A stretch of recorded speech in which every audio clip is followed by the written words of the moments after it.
Hey guys, today's piece of content was called Visions of History, Ways of Seeing the Past. It was a lecture done by Dr. Stephen Davies, who is a historian. It's about an hour long, but it's a really interesting video. It's just really interesting to hear kind of his unique perspective on a lot of these historical things. So in the beginning of his lecture, he gives two different dates, or two different lists of dates. So in the first list of dates, it's kind of the big events that we think about, like the different wars and stuff, Revolutionary War, assassinations, the things that in school, those are the dates you're probably going to learn, right? The second list, he just gives the dates first. He doesn't give what happens. And he asks the people in the audience what happened on those dates, and nobody can answer. So then he starts revealing what they are, and they're kind of the inventions or the entrepreneurial changes in those times. So the telegraph, for instance, or the invention of it, the Model T car, the container ship, jumbo jet, different things like that. And he goes on to explain how the things in the second date have actually had a bigger effect and have changed the world a lot more than the things in the first date in terms of long term. But so often we get focused on kind of those first dates. So he kind of calls the first dates the politics or wars kind of idea, and then the second one is the inventors or the entrepreneurs. So he just continually brings up how we focus on the first one, on the power. But in reality, that has, a sphere of influence on the now and kind of what's happening here. But the second list, those are things that kind of transcend whoever's in power. Those are things that are constantly kind of growing and expanding and changing the world as we know it.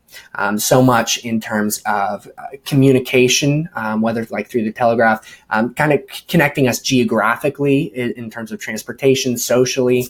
All those things have had a profound impact on our lives.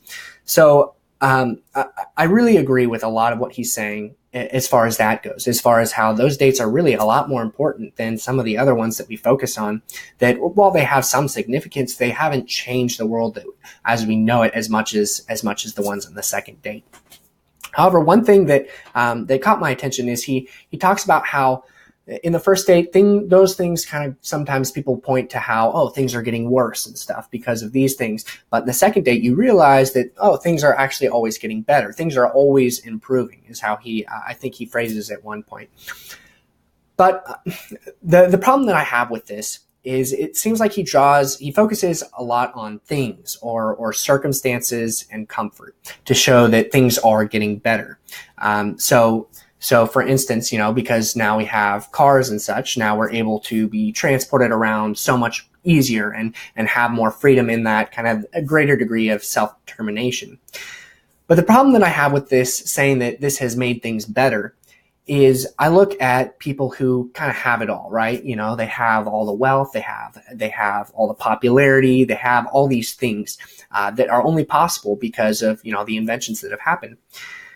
And these people are sometimes the most depressed and unhappy people in the world.